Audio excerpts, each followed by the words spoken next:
천사의 아침 방문을 찾아오신 여러분을 환영합니다. 오늘도 아침 예배 말씀으로 믿음과 위로의 시간을 갖게 되길 바랍니다. 성도 여러분 안녕하십니까? 오늘도 아침 예배에 찾아오신 모든 성도님들을 진심으로 환영합니다. 하나님께서는 복음을 전파하기 위해 제자들을 부르셔야 했습니다. 어떤 사람들이 하나님께서 찾으시는 사람들일까요? 오늘 말씀을 통해서 하나님께서 어떤 사람들을 부르셨는지 알아보는 귀한 시간 되시길 간절히 바랍니다. 이제 기도하겠습니다. 하늘에 계신 아버지, 오늘도 저희를 말씀 앞으로 불러주셔서 감사합니다. 오늘도 주님을 더욱 알아가기 원합니다. 겸손한 마음으로 이 시간을 주님께 드리오니 받아주시옵소서. 오늘은 하나님께서 제자들을 뽑으시고 어떻게 훈련시키시는지 배우고자 합니다. 어린아이와 같은 순수한 마음으로 말씀을 받을 수 있도록 성령 하나님 우리 마음을 인도하여 주시옵소서. 예수님의 이름으로 기도드립니다. 아멘. 성도 여러분 안녕하십니까? 아침 예배에 찾아오신 여러분을 진심으로 환영합니다. 주께서 12 제자들을 왜 부르셨을까요? 제자들을 양육하시고 훈련시키신 이유가 무엇일까요? 예수님께서는 그들을 어떻게 훈련시켰습니까? 오늘 말씀 우리가 좀 깊이 생각해 봐야 될 내용입니다. 이제 예수께서 이 땅에 오셔서 3년 반 동안 제자들을 훈련시켰습니다. 그리고 이제 하늘로 올라가셔야 됩니다. 십자가 이후에. 그런데 그냥 하나님께서 그리스도께서 올라가면 되는 게 아니라 이 남아있는 12명의 제자들이 어떻게 돼요? 예수께서 주시는 그 복음을 정확하게 받아야 되고 이해해야 되고 깨달아야 되고 교육받아야 되고 경험해서 이것을 전달해 주어야 되는 것입니다. 굉장히 중요한 사명이 올려져 있습니다. 예수께서 온 땅에 이 십자가의 보혈의 피로 이 지구 전체에 있는 사람들을 구원하려고 애를 쓰는데 그 시작점이 12 제자였다는 것입니다. 이들이 이 복음을 받아들이고 진리를 깨닫고 잘 훈련하지 않으면은 그리스도의 십자가가 참 위기에 들어가는 거고 하나님과 사탄의 전쟁이 정말 위기 가운데 들어가게 된다는 것입니다. 이것이 지금 그 장면이에요. 그래서 정말 이거는 엄청난 일이지만 정말 불가능하게 보이는 일입니다. 이런 것을 내다보시면서 예수께서 12명의 제자를 부르시고 선택하신다는 것입니다. 자, 그래서 예수께서 12명을 부르시는데 어떤 사람들을 부르셨고 그들을 어떻게 훈련시키셨을까요? 그리고 그들을 통해서 어떻게 온 땅에 복음이 전달될 수 있도록 이끌어 가실까? 이건 참 인간의 생각으로 하면 불가능하죠. 그래서 우리가 이 12 제자를 뽑으시는 그 장면에서 하나님께서 선호하시는 사람들이 어떤 사람들인가? 이거를 우리가 좀 살펴볼 필요가 있다 하는 것입니다. 중요한 말씀이죠. 본문을 살펴보겠습니다. 그리스도께서는 당신의 사업을 수행하기 위하여 유대 사내들인의 학식 있는 자들이나 웅변가 혹은 로마의 권력을 택하지 않았다. 지금 복음이 쉽게 나가려면 어떻게 돼요? 예루살렘의 대제사장을 불러야겠죠, 당연히. 사내들인의 학식 있는 자들 또 로마의 권력자들을 불러서 그들에게 교육시키고 그들에게 전달을 해서 그들의 시스템을 통해서 이 복음이 전파되면 가장 쉽잖아요, 인간적인 생각으로 할 때. 근데 그렇게 하지 않으셨다 하는 것입니다. 하나님께서는 세상을 움직일 그 진리를 선포하는 일에 독선적인 유대 교사들을 제쳐놓으시고 비천하고 무식한 사람들을 선택하셨다. 왜 유대교회 이 성경 교사들을 선택하지 않으셨다고 했어요? 그들이 독선적이었기 때문에. 자, 독선적이라는 말이 무슨 뜻입니까? 단순한 거예요. 하나님께서 원하시는 대로 하지 않고 자기 생각대로 간다는 거죠. 하나님의 뜻대로 하지 않고 자기 뜻대로 한다는 것입니다. 그것이 진리가 됐든 복음이 됐든 무슨 일을 하든지 이들이 그런 식으로 살아간다는 것입니다. 교회 안에 있으면서 말이죠. 그래서 하나님께서 그들을 선택할 수 없었다는 것입니다. 세상 권력이 있고 학식이 있는 것은 문제가 되지 않아요. 왜냐하면 바울도 지식이 있고 학문이 많았고 바울도 권력이 있는 기득권에 속해 있던 사람이었습니다. 그러나 바울은 놀라운 그리스도인이 됐잖아요. 그래서 그런 것 때문에 제자로 선택하지 않은 건 아니다. 왜 제자로 선택하지 않았어요? 독선적이었기 때문에. 질그릇처럼 진흙으로 이렇게 마음대로 하나님께서 빚으실 수 있으면 선택하실 수 있습니다. 그 사람이 권력자든 아주 비천한 사람이든 누구든지 다 부를 수 있는 거예요. 그런데 그 질그릇을 빚듯이 그렇게 빚을 수 없는 사람들이었다는 것입니다. 여기에 문제가 생기는 것입니다. 하나님께서 보실 때 그 당시 유대 교회 지도자들이 하나님께서 원하신 대로 빚으실 수 없는 사람들이었다는 것입니다. 우리도 제자들처럼 무지하고 부족합니다. 그런데 무지하고 부족하다고 해서 하나님께서 무조건 쓰시는 게 아니라는 것이죠. 키포인트는 뭐예요? 하나님께서 원하신 대로 빚어서 만들 수 있는 사람들이어야 된다는 것입니다. 하나님께서 말씀과 성령을 주셔서 인도하실 때 순복하고 따라갈 수 있는 사람들, 여기서 모든 것이 결정된다는 것입니다. 하나님께서는 이 사람들을, 이 비천하고 무식한 제자들을 말하는 것입니다. 이 사람들을 당신의 교회의 지도자들로 훈련시키고 교육시키기로 작정하셨다. 그들은 또 다른 사람들을 교육시켜, 이 제자들은 자기가 훈련받고 교육을 받잖아요. 그러면 이 제자들이 또 다른 사람들을 교육시켜서 복음의 기별을 주어 내보내게 될 것이었다. 그들의 사업에 성공하려면 성령의 능력을 받아야 했다. 인간의 능력이나 인간의 지혜로서가 아니요 하나님의 능력으로 복음이 전파되어야 하였다. 자, 여기 나오죠. 하나님께서 정하신 복음의 전파 방법이 무엇입니까? 예수께서 12명을 뽑으시고 그들에게 복음을 주시고 훈련을 시키셨습니다. 그리고 이 12제자들은 다시 교회를 세우고 거기서 집사와 장로들에게 복음을 전하고 그들을 다시 훈련시키고 그들의 또 주변 사람들에게 복음을 전하도록 하는 아주 단순한 방법입니다. 초대교회가 복음을 온 세상에 전파한 방식이 이것이에요. 그런데 이런 식으로 해서 지구 전체에 언제 복음이 전파되겠어요? 이것이 답답한 얘기입니다. 그래서 여기에 성령의 능력과 성령의 지도와 성령의 인도하심에 전적으로 굴복하는 사람들이 아니면 안 된다는 거예요. 이것이. 여기에 내 것이 들어가고 내 생각이 들어가고 내가 좋아하는 것이 뭐가 들어가기 시작하면 거기서부터 문제가 생겨버린다는 것이죠. 이것은 그래서 처음부터 끝까지 순수함이 기본으로 들어가는 것입니다. 이 방식에는. 제가 지금까지 살아오면서 느낀 거는요, 진리에 대한 지식도 필요하고 훈련도 필요하고 다 말씀에 대한 확신도 필요한데 가장 바닥에 있는 것은 순수함입니다. 순수한 사람들이 결국에는 해냅니다.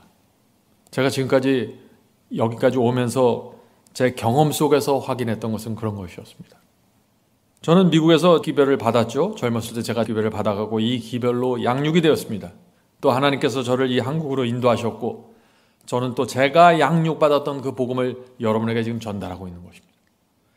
그 말씀과 복음이 여러분에게 전달돼서 여러분이 이 말씀과 복음으로 훈련이 되고 또 다른 사람들에게 이게 전달이 돼야 되는 것입니다. 그래서 말씀과 복음이 나가는데 여러분에게서 멈추면 안 된다는 것입니다. 그래서 반드시 이어져 가야 된다는 것이죠. 그것이 내 가족이 됐든 내 친구가 됐든 누구에든지 계속해서 이어져 나가야 되는 것입니다. 이것이 복음이 땅끝까지 전파되는 방식입니다. 참 우리가 볼 때는 이건 도저히 안 될 것 같은데 이것이 하나님께서 정하신 방법이에요. 여기에 진리와 성령의 능력과 순수한 마음으로 이 일에 참여하는 것입니다. 자, 그러면 제자들을 예수께서 이제 이 일을 이루기 위해서 먼저 12명을 준비시켜야 되잖아요. 근데 예수께서 이 12명을 준비시키고 교육시킨 방법이 무엇일까요? 자, 이 말씀을 좀 살펴보도록 하겠습니다. 어떻게 제자들을 교육시켰는지. 3년 반 동안 제자들은 이제까지 세상에 알려진 가장 위대한 교사 그리스도의 교육을 받았다. 자, 3년 반 동안 제자들을 가르쳤죠? 근데 그 가르치신 선생님이 누구예요? 지구에서 가장 위대한 교사에게 배운 것입니다. 그리스도에게 직접 배운 것이에요. 개인적인 교제와 감화로서 그리스도께서는 그들을 당신의 사업을 위한 일꾼들로 훈련하셨다. 어떻게 훈련했어요? 예수께서 직접 그들과 같이 먹고 마시고 살면서 제자들을 훈련시켰다는 것입니다. 날마다 그들은 그분과 함께 걷고 대화하면서 피곤하고 무거운 짐진 자들에게 주시는 격려의 말씀을 들었고 또한 병자와 고통받는 사람들에게 위한 능력의 현현을 보았다. 때로 그분은 그들과 산허리에 앉으셔서 그들을 가르치셨고 때로는 해변이나 길을 거시면서 하나님의 나라의 비밀을 알려주셨다. 하나님의 기별을 받아들이려고 마음들이 열리면 그분은 어디서든지 구원의 길에 대한 진리를 공개하셨다. 지금 어떤 방법으로 제자들을 교육시켰다는 거예요? 모본을 보임으로써 제자들을 교육시켰다는 것입니다. 직접 이렇게 설교하고 이렇게 사람들하고 대화하고 이렇게 병자들을 대하고 다 보이시면서 모본을 보여주시면서 가르치셨다. 모본을 통해서 제자들이 배웠다 하는 것입니다. 다시 말해서 예수께서는 제자들에게 완전한 모본이 되셨다는 것입니다. 완전한 우리와 같은 인간으로서 인간이 어떻게 복음을 받아들이고 훈련하고 전하는지 예수께서 직접 보여주셨다는 것이죠. 성도 여러분, 우리도 그렇게 배워야 하는 것입니다. 예수께서 전하신 진리가 무엇인지 배워야 되는 것이죠. 또 사복음에 나타난 예수님의 생애를 통해서 예수께서 어떻게 사람들을 대하시고 그들을 대했는지 생애를 통해서 배워야 되는 것입니다. 단순히 이거는 성경절에 대한 해석이 아니에요. 예수께서 어떻게 사셨는가에 대한 문제죠. 다시 본문으로 돌아가겠습니다. 그분은 제자들에게 이것을 하라 혹은 저것을 하라고 명령하지 않으시고 나를 따르라고 말씀하셨다. 너희는 나처럼 살아야 돼. 너희는 나처럼 설교해야 돼. 너희는 나처럼 환자들을 대해야 돼. 이렇게 보여주셨다는 것입니다. 그들은 도회지나 촌락으로 데리고 다니면서 제자들을 데리고 다니면서 그가 어떻게 백성들을 가르치는지를 보게 하셨다. 제자들은 그분과 이곳저곳을 여행하였다.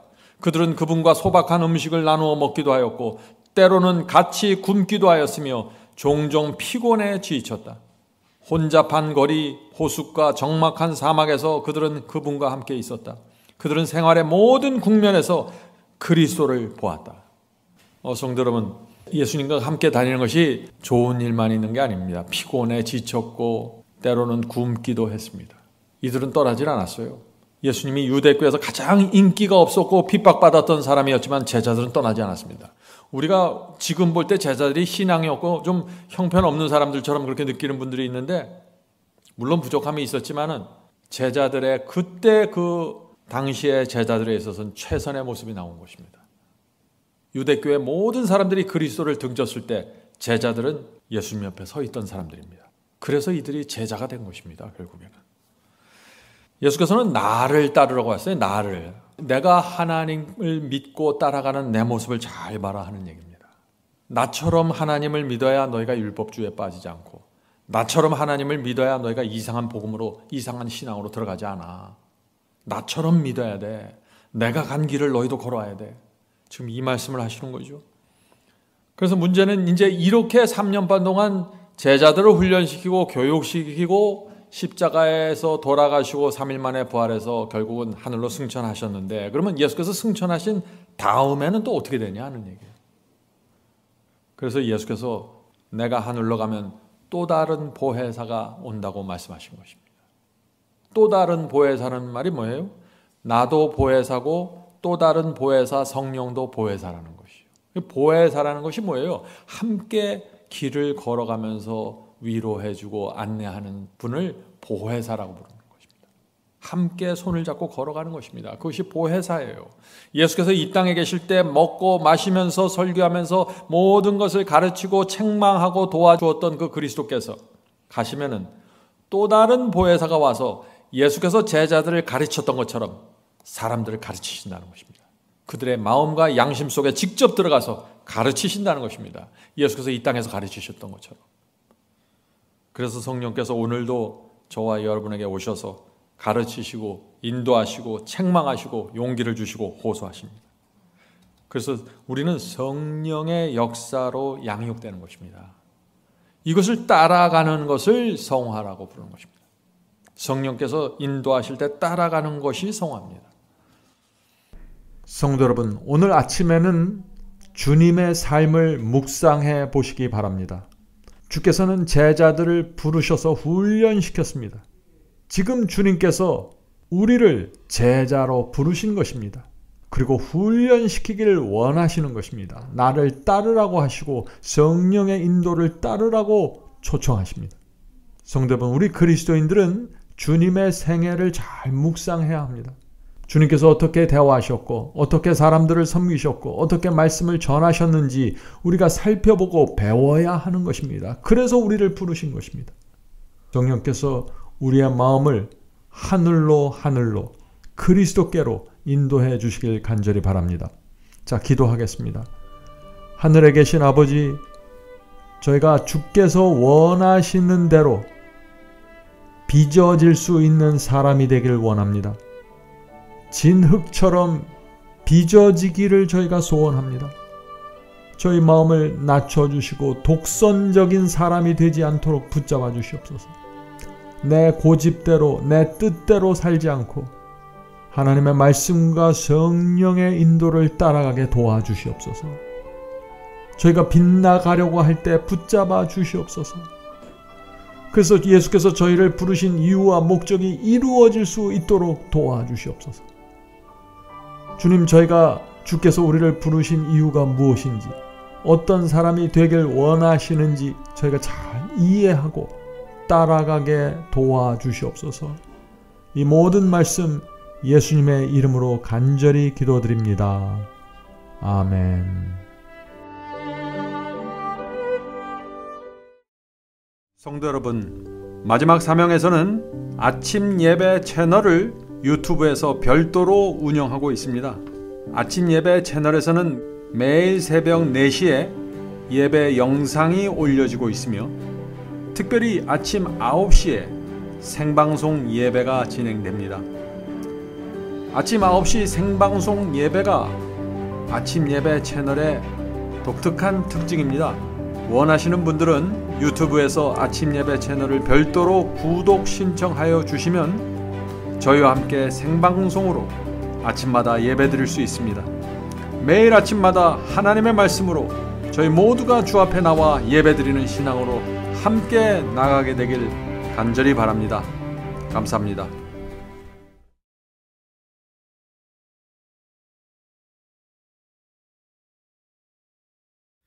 대산을 넘어 한국에 가도 빛 가운데로 걸어가면 주께서 네 버리시기로 약속한 말씀 변치 않네.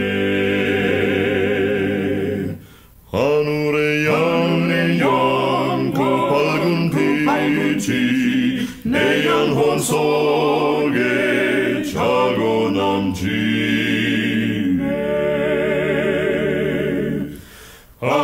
할렐루야, 널 기뻐하며 주 이름 높이 찬양하리.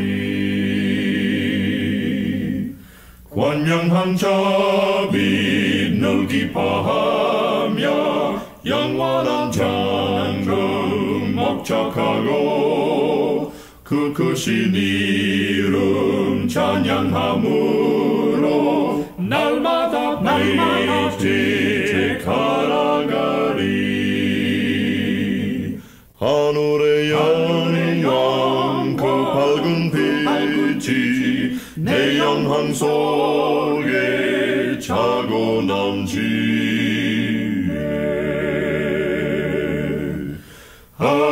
할렐루야, 널 기뻐하며 주 이름 높이 찬양하리.